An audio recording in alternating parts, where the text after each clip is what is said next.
네, 올해 장마를 두고 예전 같지가 않다. 뭐 이런 얘기가 많이 나오고 있죠. 네, 관련 내용 김민경 기상재난 전문기자와 함께 올여름 장마의 특징과 전망까지 짚어보겠습니다. 어서 오세요. 안녕하세요. 네, 뭐 장마가 시작됐다고는 하는데 언제 얼마나 오는 건지 좀 하나하나 짚어보도록 하겠습니다. 이번 장마가 좀 낯설게 느껴지는데 왜 그런지부터 좀 짚어볼까요? 네, 우선 한마디로 말하면 이 북쪽의 찬 공기가 너무 오래 버티고 있었기 때문입니다. 6월 말 날씨 기억하시나요?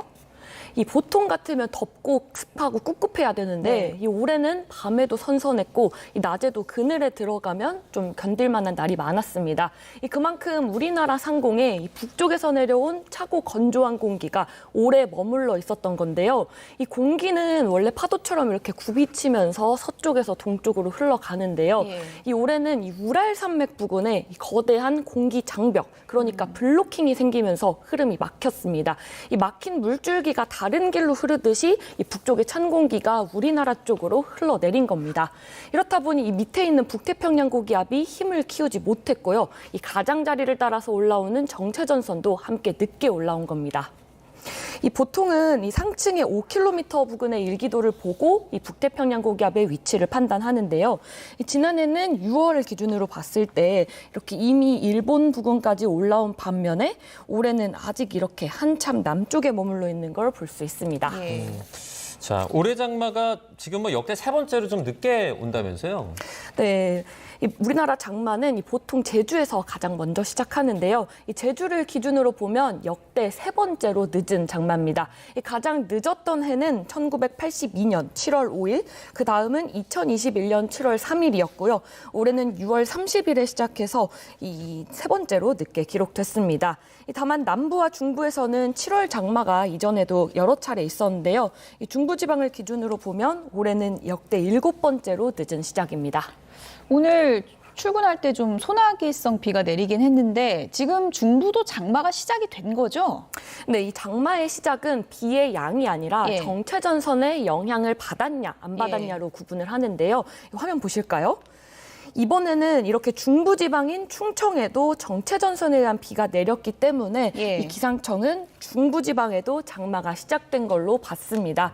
이 영상을 보시면 이 제주와 남해안은 이렇게 붉은색의 강한 비구름이 자리한 반면에 이 충청 지역은 이렇게 파란색과 초록색의 약한 비구름만 걸쳐져 있습니다. 이렇기 때문에 이 제주 산간에는 200mm가 넘는 많은 비가 쏟아졌지만 이 대전은 10mm, 세종은 2mm 정도에 그친 건데요. 그리고 서울은 이렇게 아직 정체전선이 올라오지 못했기 때문에 이 비가 아직은 내리지 않았습니다. 장마가 시작됐다 그래서 며칠씩 이렇게 비가 쭉 올 줄 알았는데 비가 좀 오다 말다 하는 것 같아요. 네, 이 저기압 때문인데요. 이 저기압이 동쪽으로 빠졌고 이 북쪽에서 찬 공기가 내려왔기 때문에 이 충청까지 비가 내리면서 이 정체전선도 다시 남쪽으로 내려갔습니다. 이후 이 많은 분들이 장마가 시작되면 매일 비가 내린다고 생각하시는데요. 꼭 그렇지는 않습니다. 이 정체전선이 막대기처럼 하나로 길게 이어진 게 아니라 이 강해졌다, 약해졌다를 계속해서 반복하고요. 이 중간중간에 끊어졌다 다시 만들어지기도 하는데요. 그래서 지금처럼 비가 며칠 쉬었다가 또 다시 강하게 내리는 일이 흔하게 있습니다. 참 독특한 장마인 것 같습니다. 시기도 늦고 비도 게릴라성이고. 그런데 이제 중요한 건 오늘이 이제 금요일이니까 토요일, 일요일에 비 올까 이거잖아요. 어떻습니까? 네, 우선 정체전선이 다시 북상하면서 이 제주도는 오늘 오후부터 비가 다시 시작되겠고요. 이 내일은 충청 이남으로 장맛비가 확대되겠습니다. 이번에는 정체전선이 조금 더 북쪽까지 올라올 걸로 보여서요. 일요일에는 이 서울을 비롯한 수도권에도 올여름 첫 장맛비가 내릴 가능성이 큽니다. 그리고 특히 다음 주 초에는 정체전선이 중부지방까지 오면서 이 수도권을 포함한 전국적으로 이 호우특보 수준의 강한 비가 내릴 가능성이 있어서 강수량도 많아지는군요. 네, 아직까지 예보된 건 아니지만 구체적으로는 조금 더 최신의 예보를 봐야겠지만 이 대비를 하셔야 될 것 같습니다. 일요일에 많이 오나요? 일요일에 비가 시작돼서 아마 다음 주 월화수 중으로 좀 호우특보 수준의 비가 내릴 걸로 보고 있습니다. 자, 장마가 좀 늦게 시작했으니까 끝나는 것도 좀 늦는다 저희가 이렇게 볼 수 있나요? 네, 꼭 그렇지만은 않습니다. 이 보통 장마는 7월 말쯤에 시작하는데요. 이 최근에는 기후변화 영향으로 이 장마의 시작과 끝이 과거처럼 일정하지 않습니다. 네. 이 지난해는 비교적 장마가 짧았는데요. 2020년에는 54일이나 이어진 적도 있었습니다. 그러니까 늦게 시작했다고 늦게 끝난다고 단정할 수는 없고요. 이 앞으로 대기 흐름이 어떻게 바뀌느냐가 가장 중요할 걸로 보입니다. 네, 어쨌든 앞으로 외출할 때는 우산 준비할 일이 많을 것 같은데 또 비가 내릴 때 특징이 심하게 쏟아지거든요. 이거 기후변화 영향인가요? 네, 제가 제보받은 영상인데 한번 예. 보실까요? 이 소나기 구름인데 이 불과 10분 만에 몸집을 몇 배로 키우는 영상을 볼 수 있습니다. 이 기온이 높아지면서 대기가 불안정해진 데다 장마철에 접어들면서 이 남쪽 습고 습한 공기까지 유입되면서 이 이렇게 비구름이 검은색이 이렇게 커지는 그런 거죠? 네, 맞습니다. 예. 이렇게 비구름이 강하게 예. 발달되는 건데요. 이 그제 퇴근길 기억하시는 분들 많으실 겁니다. 이 서울 양천과 동작구 같은 경우에는 15분 정도 만에 30mm 안팎의 소나기가 쏟아졌습니다. 이게 우리가 흔히 말하는 시간당 강수량으로 계산을 하면요. 예. 1시간에 120mm 정도에 해당하는 이 극한호우 수준의 강도입니다. 이 기후변화로 대기가 품을 수 있는 수증기의 양이 늘면서 이 앞으로도 이런 극한호우가 언제 어느 지역에서든 강하게 나타날 가능성이 커지고 있습니다. 이 본격적인 장마철이 시작된 만큼 비 예보가 있으면 더 철저히 대비하셔야겠습니다. 주말에 어디 갈까 하는 분들 계실 것 같은데 일요일에 비 내린다는 거 좀 기억하셔야 될 것 같네요. 김민경 기상재난 전문기자였습니다. 고맙습니다. 고맙습니다. 배재고 야구부의 지역 비하성 응원 구호 논란이 이번엔 학교 앞 화환 전쟁으로 번졌습니다. 화면으로 함께 보시죠. 네, 배재고등학교 정문 앞 모습입니다. 학생들이 오가는 길을 따라 화환이 끝없이 늘어서 있는데요. 핑크색 리본에는 기죽지 말고 힘내라. 누구나 실수할 수 있으니 지켜주겠다라는 응원 메시지가 보이고요. 근조 화환에는 역사를 망각한 배재고, 프로지명 금지 등 배재고를 비판하는 문구가 적혀 있습니다. 학교 앞 학생들의 등굣길이 어른들의 화환 전쟁터로 변질된 겁니다. 화환이 계속 늘어나면서 학생들의 통행 불편과 교육 환경 훼손을 우려하는 목소리가 잇따르자 서울 강동구는 도로법상 불법 적치물 정비 규정에 따라 화환 철거 작업에 나섰는데요. 이 과정에서 일부 시민들이 항의하며 소란이 빚어지기도 했습니다. 학교 측은 학생들을 보호하기 위한 나름의 대책을 내놨습니다. 교복 대신 사복을 착용하고 등교하는 걸 허용한 겁니다. 배재고 교복을 입고 다니다 등하굣길에 해코지나 욕설 등의 피해를 입을 수 있어 이를 방지하기 위한 것으로 알려졌는데요. 또 이와 함께 학교 측은 논란에 휩싸인 야구부원은 물론 모든 재학생을 대상으로 여름 방학식 전까지 역사 교육을 실시하겠다고 밝혔습니다. 응원 구호 논란이 정치권에 이어 미성년자의 잘못에 어디까지 책임을 물어야 하는가를 둘러싼 사회적 논쟁으로까지 번지는 상황. 자칫 어른들의 사회적 분노와 이념 갈등이 학생들에게 올바른 길을 안내하기보다 상처와 피해만 주는 건 아닌지 진지하게 돌아볼 필요가 있어 보입니다. 비하성 구호를 외친 배재고 야구부 선수들에게는 6개월 출전 정지 결정이 내려졌습니다. 특히 프로 진출이나 대학 진학을 준비하던 3학년 선수들이 직격탄을 맞게 됐는데요. 배재고는 대한체육회에 재심 청구를 고심하고 있습니다. 이경재 기자입니다. 배재고 야구팀에서 3학년은 12명. 올해 전국대회 출전이 정지되면서 더 기량을 펼칠 기회는 사라졌습니다. 프로야구 스카우트들이 봤을 때 올해 드래프트에서 뽑힐 가능성이 있는 선수는 많게는 2명. KBO 드래프트 조항에는 학교 폭력이 아닌 경우 드래프트 참가나 프로 입단을 제한하는 근거는 없습니다. 하지만 팬들을 의식할 수밖에 없는 구단에서 배재고 선수를 뽑는 선택을 하기란 쉽지 않습니다. 대다수 선수가 현실적인 목표로 삼는 대학도 마찬가지입니다. 지난해 이마트배 8강과 올해 상반기 주말 리그 우승으로 팀 성적을 보는 웬만한 대학에는 원서를 넣을 수 있지만 대학도 곤란하긴 마찬가지입니다. 배재고 선수 학부모들은 잘못은 인정하지만 징계 수위는 가혹하다는 입장인 것으로 알려졌습니다. 대한체육회 일주일 내에 해야 하는 재심 신청을 두고 고심하는 분위기입니다. 대한야구소프트볼협회 스포츠 공정위는 개인의 징계 여부는 뒤로 미뤘습니다. 출전 정지 6개월 이내에 다시 스포츠 공정위원회를 열어서 면밀한 조사와 자료를 통해서 다시 징계를 결정하기로 이렇게 의결했습니다. 주로 구호를 외친 선수들이 경기를 뛰지 않은 1, 2학년들이었다는 점에서 선수들의 적극 가담 여부에 대한 조사 결과도 당장 3학년생들의 프로 입단과 진학에 변수가 될 전망입니다. YTN 이경재입니다. 호르무즈 해협을 둘러싼 긴장이 다시 고조되고 있습니다. 이란이 지정 항로를 이용하지 않는 선박에 강력히 대응하겠다고 밝히자 미국은 이란이 공격하면 반드시 반격할 거라고 맞섰는데요. 워싱턴 연결합니다. 신윤정 특파원. 이란이 호르무즈 해협 통제권을 거듭 주장하고 있는데 미국도 강경하게 나서고 있죠. 네, 카타르에서 열린 간접 협상이 별다른 성과 없이 끝난 가운데 미국은 이란의 호르무즈 해협 통제권 확보 시도를 수용할 수 없다는 입장을 밝혔습니다. 제이디 벤스 미 부통령은 트럼프 대통령은 이란이 선박을 공격하면 반드시 반격할 거라는 점을 매우 분명히 했다고 강조했습니다. 인터뷰 잠시 들어보겠습니다. The president made very clear that if the Iranians hit ships, we were going to hit back. So, it's going to take sometimes the carrot and the stick here. People within the Iranian system. 벤스 부통령은 미국이 협상에서 모든 패를 쥐고 있다면서 이란의 말이 아닌 실질적인 양보를 하라고 강하게 압박했습니다. 이런 가운데 트럼프 미 대통령은 당분간 협상보다 국내 정치와 행사에 집중할 것으로 보입니다. 현지 시간 오는 4일 독립기념일이자 건국 250주년을 맞아 워싱턴 DC에서 대규모 기념 행사가 열리는데요. 트럼프 대통령은 워싱턴 DC 중심가에서 대규모 연설에 나설 예정인데 자신이 뭐든지 할 수 있다는 걸 보여주기 위해 아주 긴 연설을 할 거라고 예고했습니다. 이 행사를 통해 자국 내 이란 전쟁 여론을 단속하는 데 주력하면서 향후 재개될 협상에 대비할 것으로 보입니다.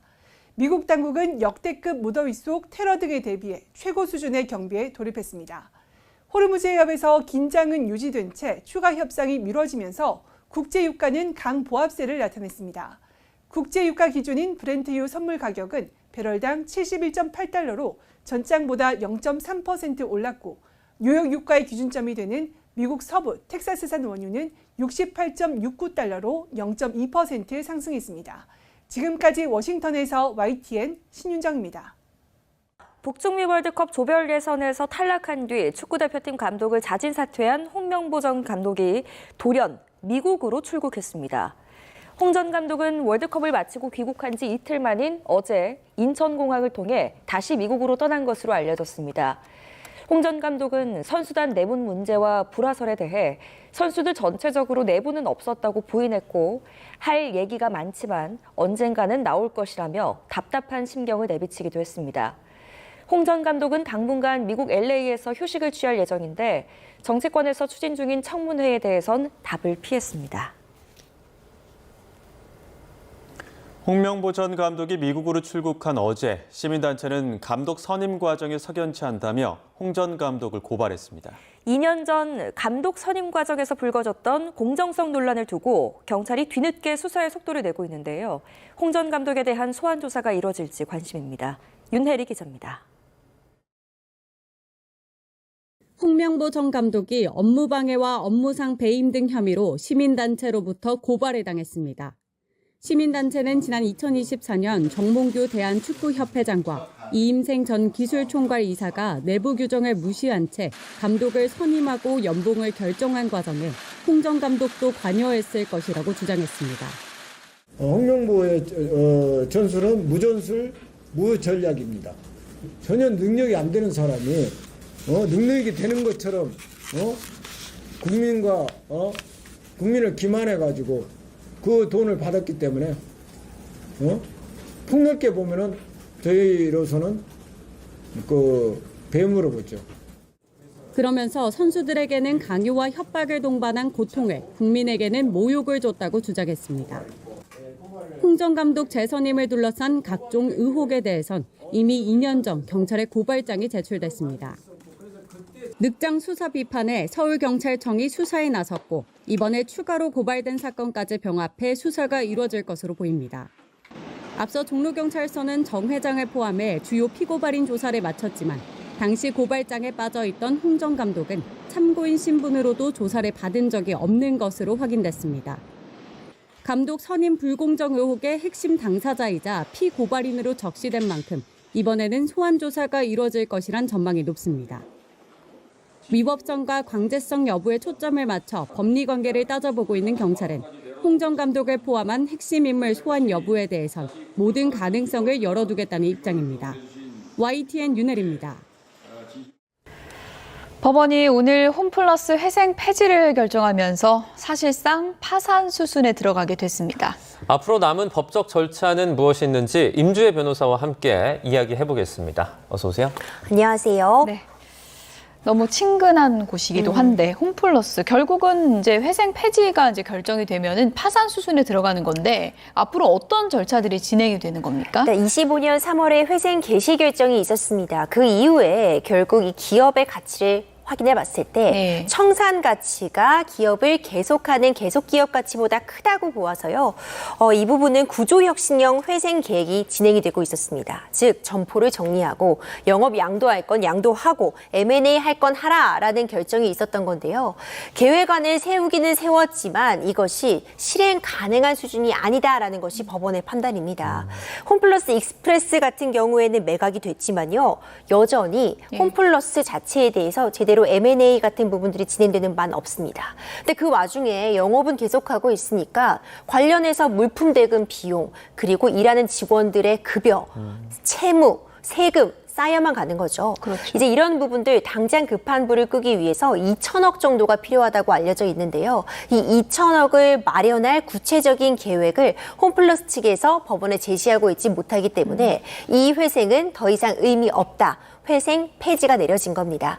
아직 끝난 건 아닙니다. 일단 14일 이내에요. 즉시 항고를 할 수 있고요. 다시 한번 판단 받아볼 수 있습니다. 그리고 앞서 말씀드린 것처럼 지금 2천억 원이라는 그런 비용이 당장 조달이 필요한 상황인데 네네. 14일 이내라도 이 2천억 원을 홈플러스가 어떤 방식이든 마련할 계획을 제시한다면 법원에서 회생 다시 진행할 수도 있습니다. 다만 비용이 쉽진 않겠네요. 그렇죠. 현재의 경제 상황이라던가 홈플러스의 지금 자금 여력 등을 고려할 때 다시 회생이 진행되기는 쉽지 않은 상황은 분명합니다. 네, 지금 뭐 홈플러스가 사실상 파산 수순을 밟게 되는 그런 상황인데 입점업체라든지 아니면 거기서 일하는 사람들이라든지 어떻게 보면 줄도산이 좀 우려가 돼요. 굉장히 안타까운 상황입니다. 일단 기본적으로 공익채권이라고 해서요. 급여라든가 물품 대금 같은 것들은 최우선적으로 변제가 가능하도록 되어 있긴 한데요. 워낙 상황이 좋지 못합니다. 네. 최근에 홈플러스를 가보더라도 매대가 제대로 진열이 되고 있지 못해요. 그러니까 물품 공급 같은 것이 원활하지 못하라는 부분인데 그럼 또 매출 감소로 이어집니다. 요즘 또 한참 더운 여름 시즌이기 때문에 냉방비, 전력 소비량 이런 거 감안하면요. 문을 열어두면 열어둘수록 적자가 나고 있는 구조입니다. 이 직원들의 임금도 그렇고 물품 대금도 그렇고 이미 갖고 있는 빚까지 회생이 제대로 진행이 되지 못한다면 사실상 줄도산의 우려 존재합니다. 그러니까 돈이 물려있는 소상공인들이 상당히 많고 지금 얼마나 마음고생을 하고 있겠습니까? 추후에 이거 뭐 보상받을 길도 없는 거죠? 일단 앞으로 회생이 어떻게 진행될지를 좀 끝까지 지켜볼 필요성은 있는 것 같아요. 결국 결과에 따라서 최종적으로 홈플러스가 M&A나 매각이 될 수도 있는 것이고요. 그렇다면은 이제 M&A나 영업 양도를 하면서 기존의 채무 같은 부분을 어떻게 인수할지도 정하게 됩니다. 아직 끝난 것은 아니지만 이미 사실 공인들이 피해를 본 부분이 상당할 것일 텐데 그렇다면 이자도 계속 쌓여가고 있을 것이고요. 결국 회생을 끝까지 기다려본 소상공인들의 더 큰 피해가 예견되고 있는 상황이고요. 그렇다면 결국 별도로 소송에 나선다거나 아니면 이미 가압류나 들어가 있는 그런 부분들에 기대어 추후에 정산을 받는다거나 하는 길이 남아 있는데 시간 싸움이라고 본다면 시간이 길어질 수밖에 없고 그렇다면 피해는 눈덩이처럼 커질 수밖에 없는 구조입니다. 아까 항고 여부는 14일 이내에 결정 난다고 했는데 이 기간을 좀 늘릴 수는 없는 거예요? 그렇죠. 이 14일 이내에 일단 홈플러스 측에서 다시 해보겠다. 내가 어떤 방안을 마련하고 있다라는 준비를 해야 되는 것은 분명하고요. 그 안에 그래도 최대한 자금을 마련해보고 항고에 가서 다시 한번 회생의 의지를 다지는 것이 현재로서는 최선이다라고 보여집니다. 네, 알겠습니다. 홈플러스 사태 저희 좀 더 지켜보도록 하고요. 배재고 얘기를 조금 해보도록 하겠습니다. 배제고 야구부가 이번에 그 스타벅스 응원 논란으로 이제 6개월 출전 정지를 당하게 됐는데 지금 뭐 관련해서 논란은 계속해서 이어지고 있는 것 같아요. 그 이번에 있었던 청룡기 야구 선수권 대회에서는 또 몰수패를 완전히 당한 그런 상황이라고요. 그렇죠. 그러니까 2차전 진출을 해야 되는데 예정되어 있는 경기에서 출전 정지를 당했기 때문에 자연스럽게 몰수패, 상대방 승리로 끝났습니다. 그리고 지금 6개월에 이 경기를 뛸 수 없는 정지 처분을 받았어요. 네. 이 정도라면 사실 팀 입장에서는 상당히 중징계라고밖에 평가할 수 없는 것이요. 지금 대입, 특히 고3 선수들 같은 경우에는 대학 야구단에 새로 지원할 수 있는 그런 시즌과 맞물려 있고 프로 입단 드래프트와도 맞닿아 있습니다. 보통 한 9월 정도까지 이 3년 동안 고등학교 시절 동안 뛰었던 경기 성과 같은 부분들을 정리 제출하기 때문에 여전히 지금 7월, 8월 경기를 뛰지 못하는 것은 고3 선수들 입장에서는 큰 피해가 될 수도 있겠다라는 생각이 들고요. 이와 관련해서 아마도 지금 현재 제지가 된 거는 대한야구 소프트볼 협회 측의 징계였는데 그 상위 기관이라고 볼 수 있는 대한체육회 스포츠공정위원회에 7일 이내에 재심 청구를 할 가능성이 현재로서는 좀 높지 않을까 생각됩니다. 예, 그러니까 뭐 학생들이 잘못했다는 건 모두가 이제 공감을 하는 건데 그 징계가 뭐 너무 과하다, 적절하다 이게 이제 의견이 양분이 되고 있는 거고 재심 청구를 하게 되면 어떤 변수가 있는 겁니까? 이 대한체육회에서 과연 이 6개월이라는 징계가 타당하다고 볼 것인지 다시 한번 들여다볼 수 있습니다. 예. 그러니까 형평성에 부합하는가라는 측면인데 지금 이 상황을 보면은요. 12명 정도가 지금 고3 선수들로 알려져 있고요. 예. 실제로 당시에 이 고3 선수들은 대부분 경기에 참여하고 있었고 응원을 하고 있었던 건 1, 2학년 선수들이었다라는 이야기도 나옵니다. 그러니까 모두가 다 지금 이 문제가 되고 있는 그 응원에 참여한 건 아니기 때문에 그렇다면 이 징계를 누구에겐 하고 누구에겐 하지 않는 것이 적당한가? 예. 팀 자체로서 출전 정지를 받는 것이 맞는가? 형평성의 문제가 논의될 수 있고요. 필요하다면 이 고3 학생들 같은 경우에는 지금 뭐 드래프트라던가 대입이 있기 때문에 가처분 신청, 이 징계의 효력을 잠시라도 멈춰달라는 가처분 신청까지도 가능한 한 상황으로 보여서요. 그럴 수 있겠군요. 이것이 장기간 좀 지속돼 법적으로 문제가 될 소지가 있어 보입니다. 지금 뭐 6개월 징계 이렇게 내린 것이 마치 뭐 진영 대결로도 번지는 그런 모습도 좀 보여주고 있는데 보수단체가 이제 야구협회를 고발하기도 했고요. 뭐 관련 내용해서 이제 향후 좀 어떤 식으로 절차가 진행될 것 같으세요? 그러니까 과도한 징계다라고 해서 일부 보수단체에서요. 이것이 강요다, 업무 방해다 이렇게 또 대한체육회 측에 대해가 문제 제기를 한 겁니다. 예. 이제 고발장이 접수가 되어서 이 부분도 수사가 불가피해 보이는데 안타까운 지점은요. 지금 배제고에서는요. 등교할 때 교복을 입지 않고 사복을 입고 등교해도 된다고 이야기가 나왔다고 합니다. 그러니까 다른 학생들까지 좀 피해를 보고 있는 거고 이제 근조 화환 같은 것들이 정문에 배달이 되어서 구청 측에서 일단 치우고 있는 상황입니다. 그러니까 이것이 물론 선수들이 잘못한 부분에 대해서는 교육을 통해서 꾸짖어야 되고 어른들의 책임도 있기 때문에 재발 방지에 대한 대책 반드시 있어야겠지만요. 결국 양극단으로 치닫는 어떤 어른들의 싸움 때문에 또 무고한 학생들도 여전히 피해를 보고 있는 상황 좀 하루빨리 정리가 되어야지 학생들도 이 수업을 제대로 들을 수 있는 상황으로 보여집니다. 네. 뭐 학생들이니까 좀 교육을 우선하는 게 낫지 않냐 뭐 이런 의견도 있고요. 또 현장에서 그러면 어른인 현장 지도자, 뭐 코치, 또 심판 이런 사람들은 뭐 했냐 이런 지적도 크잖아요. 충분히 가능합니다. 예. 일단 현재로서는요. 팀 차원의 징계만 있었고 단지 당시에 현장에 있었던 심판진이나 아니면 지도자들에 대해서는 일단 징계가 유보된 상황입니다. 예. 그러니까 징계를 하지 않겠다는 건 아니지만 당장 그렇다면은 실질적으로 피해를 보고 있는 건 선수단이기 때문에 어른들의 책임은 어떻게 할 것이냐라는 비판 충분히 가능해 보이고요. 이런 응원 문화, 일종의 조롱이라던가 혐오의 발언이 담겨 있는 응원 문화가 있어 왔다는 것은 핑계에 불과한 것 같아요. 그런 문화가 있었다면 심판이 적극적으로 제지를 한다거나 아니면 지도자들도 적극적으로 나서서 이런 부분은 하지 못하도록 했어야 되는데 이런 부분이 사실 이번에 문제된 경기도 상대편의 지도자가 적극적으로 문제 제기를 하기 전에는 심판진의 적극적인 개입은 또 없었다는 이야기가 나오면서 이제 이들에 대해서도 추후에 충분히 징계가 가능한 부분이다라고 생각이 됩니다. 네, 해외는 좀 어떻습니까? 뭐 외국 같은 경우에는 차별이나 혐오 발언 이런 거라면 더 강력하게 처벌한다 이런 규정도 있다고 하던데요. 실제로 여러 뉴스에서도 접했던 것처럼요. 손흥민 선수에게 인종차별적인 그런 눈을 찢는 듯한 그런 모습을 보였던 관중은요. 앞으로 그 경기는 다시는 들어오지 못한다라는 구단 차원의 제지도 있었습니다. 뿐만 아니라 특히 프로 선수로 입단하는 과정에 있어서는요.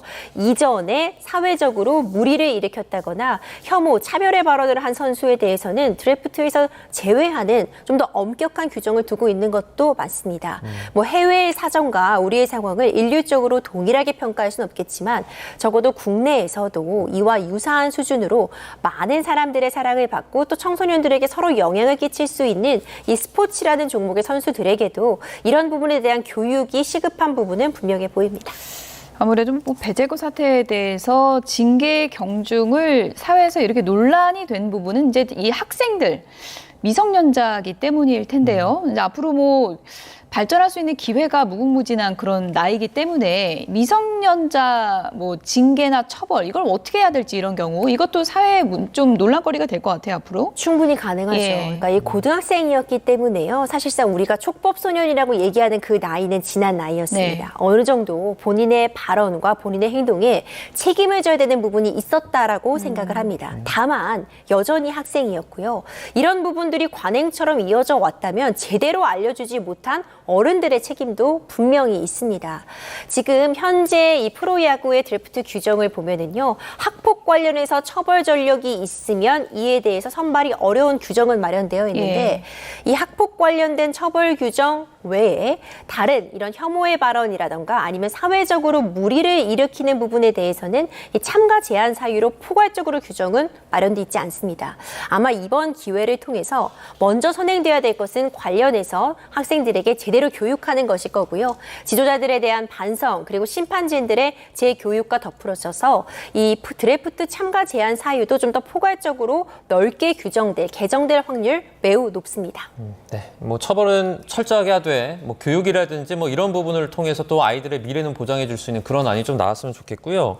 자, 이어서 저희 광주 여고생 살인범 장윤기죠. 장윤기의 부친이 이번에 막 관련한 여러 사건과 관련해서 실제 뭐 증거들을 폐기한 사실이 드러나면서 좀 논란이 이어지고 있는데 실제로 현재 경찰관이라 그래요? 경찰서에서 근무를 하면서 좀 이런 것들을 잘 알았을 것 같거든요. 그렇죠. 그러니까 아버지로서 이 중요한 증거라고 볼 수 있는 부분들을 은닉하고 훼손한 것도 문제가 되지만요. 이 본인이 경찰이었기 때문에 이 증거 훼손의 의미가 어떤 걸 의미하는지를 잘 알고 있었던 사람이었기 때문에 비난의 대상이 될 수밖에 없는 것 같습니다. 네. 이 범행이 있고 사흘 뒤에 이미 장윤기는 구속된 상태에서요. 이 아버지, 이 장윤기의 집에 방문을 해서 이 신체의 일부분이 훼손되어 있는 리얼도를 훼손하고 그리고 이것을 모두 다 버렸고요. 이전에 사용하고 있던 휴대전화도 모두 소각했습니다. 이 부분이 사실 범행의 동기, 일반 살인이 아니라 어떤 성범죄 목적의 살인이었다고 한다면 법정 하한선이 훨씬 더 높아지기 때문에 처벌에 영향을 줄 수 있다는 점을 알고 있었을 것 같은데 현재 경찰이니까 더 잘 알고 있었겠죠. 그렇죠. 어떤 성범죄 동기가 드러날 것을 우려해서 증거를 인멸했다는 것은 증거인멸의 고의가 다분히 있지 않았나 굉장히 안타까운 지점이고요. 이 친족 특례 때문에 아버지로서 이런 증거인멸을 한 것을 이 한국의 형법상으로는 처벌이 어렵다고는 하지만 도덕적으로 비난의 대상이 되면 분명해 보입니다. 네.